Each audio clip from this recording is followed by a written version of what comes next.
Recapping our breaking news, Ed Henry tonight learning about a memo from President Obama's Director of National Intelligence saying that some of the harsh interrogation techniques now banned by the White House were effective in yielding information about the structure of al-Qaeda. They do not, however, say they prevented terrorist attacks, as former Vice President Cheney is saying.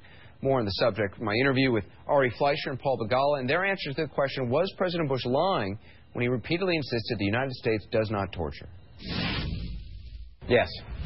George W. Bush was lying when he said we don't torture. This is not a matter of subjective opinion. So who would you prosecute? Do you believe selective prosecution is what Paul is after? Was President Bush lying when he said we do not torture? No, I don't think he was lying. Was he telling the truth?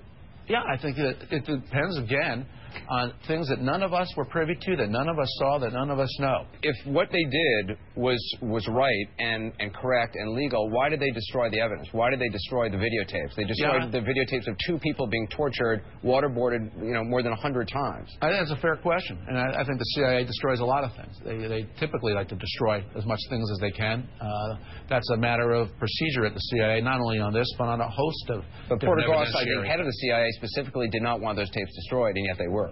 Well, and that's why I said I think that's a fair question. I think it's a matter of CIA routine procedure to destroy a lot of things, and sometimes they go too far, get themselves in trouble for it. If, in fact, it does work, does it matter, Paul? No. If the Vice President is correct and valuable information was obtained, does that justify it? No. Ari, if it works, do you think then it's justified? No, I don't. Do you believe that it did work in this case? As the Vice President and Vice Anderson, President your premise is that it is torture. And I think the only people who can determine that are people from the Department of Justice. But it's interesting because when the Khmer Rouge did it at Tuol Prison, and you can go there and you can see the instruments they use to waterboard people, I mean, we labeled it as torture. And Anderson, that's why I said that only people who are in a position to make an authoritative judgment on it should be career, independent-minded people at the Department of Justice, without anybody at the White House interfering or anybody else interfering. And then if they decide it was, then they've got a very careful decision to make about how far and extensive do you prosecute people. Is it the people who did it? Is it the Democrats and Republicans in Capitol Hill who were briefed on it and didn't object to it? And who in the administration would you have to apply that standard to? This is where this whole thing can go. But going back to the memo and going back to bipartisanship, it's not just the Bush people who said it was wrong to release that memo. Bill Clinton's head of the CIA said it was wrong to release those memos because you're teaching al-Qaeda operatives exactly what our techniques are, and why do we want anybody in al-Qaeda to know what the limits of our techniques are?